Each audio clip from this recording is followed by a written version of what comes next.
Forms of mass communication have greatly evolved since the origin of speech and writing, spanning from ancient petroglyphs to the modern rise of social media. The poster has remained a fundamental medium for broadcasting information to the widest audience possible. As the world has become increasingly digital, however, the art of poster making has waned and the art of video creation has skyrocketed. How did the psychedelic poster movement evolve and affect communication around psychedelics? And how does psychedelic social media content mirror and differ from the poster movement? Short-form content recently has begun to dominate social media platforms, with the success of TikTok forcing a huge shift in the market, leading other top platforms like Instagram, Facebook, and YouTube to push and emphasize short-form content. This type of content is ever more popular these days due to their efficacy in drawing in the audience as fast as possible and keeping the audience engaged. Psychedelic drugs have become a household topic in the last decade, as the psychedelic renaissance is in full swing. Debates regarding medicalization, decriminalization, and legalization of psychedelics have penetrated various audiences and have been the focal point of many forms of mass communication, both in a positive and negative lens. This is not unlike the environment that surrounded psychedelic drugs during their initial research stint in the 1950s and 60s. Lots of propaganda from all sides arguing for their widespread use or ban of psychedelics existed. This was anything from short films to newspaper articles, mainstream and underground publishing. The psychedelic poster movement, although short in duration, produced a fantastic amount of media and art style that has become synonymous with psychedelic drugs and foundational to psychedelia to this day. Psychedelic posters are thought to have debuted in 1965. George Hunter and Michael Ferguson designed and printed a poster for the Charlatans concert series in Virginia City, Nevada.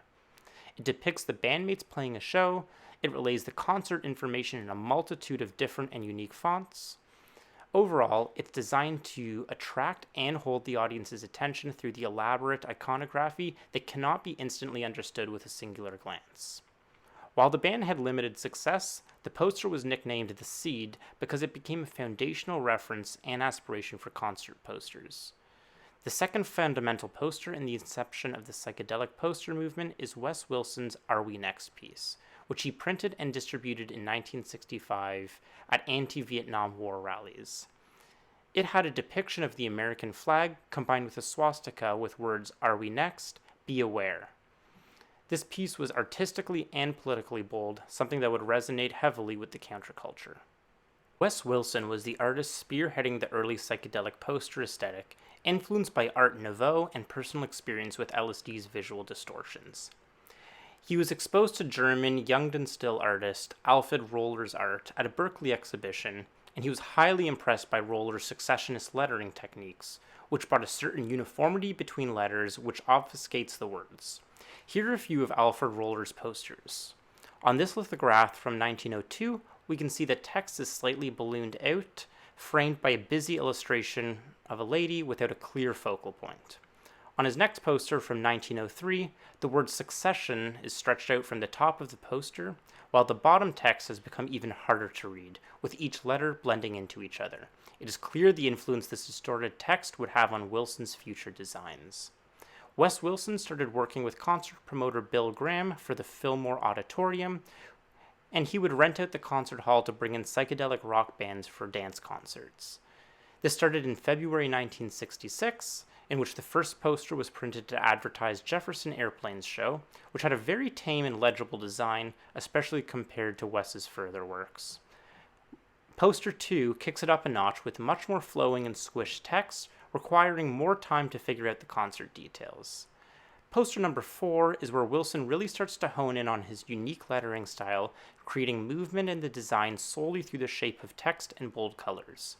However, Wilson considers poster 18 the first truly psychedelic poster. This highly ornamental flame lettering is even more disguised and obscured, and the overall shape of the lettering is the image itself.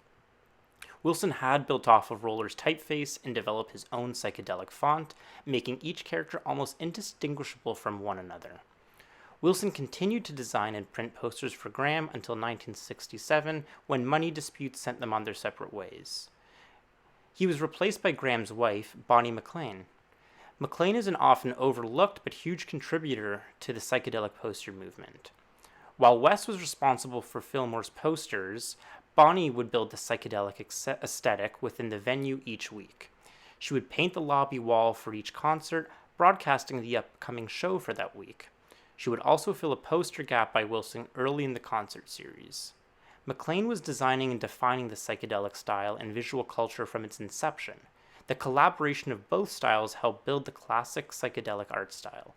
Dynamic and obfuscated typography, bold juxtaposed colors, and bizarre, surrealistic, and highly visually stimulating design. Stood next to an army poster from the 1960s, there are stark differences in the style and design choices. The army poster is visually simpler, the text is clear and easy to read, and there's little artistic style. The poster is fully utilitarian, as passersby could take one look and glean all the information being portrayed, compared to the Seeds design, where it requires a more careful inspection to discern the concert details. When communicating about psychedelics on social media, discretion in hiding overt references is required, as the topics are usually against the terms of service of the social media site. Interestingly, advocating for the reform of drug policies and regulations is allowed on TikTok. Instead, code words, special symbols, and art styles are some of the methods in which the underlying information about psychedelics is disseminated, only if you can understand the language, so to say. Psychedelic posters existed in similar circumstances. The complexity of the posters meant that they were not advertising to the usual concert goers at the time, and instead appealing to those who had the interest to decode and comprehend these posters.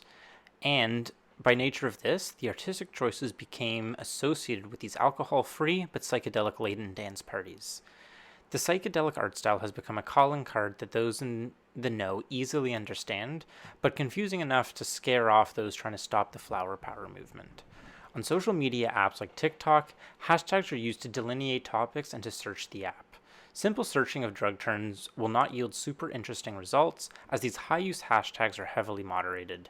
Instead, creative misspellings like psilocybin or shrooms with a zero are used to bypass some of this moderation.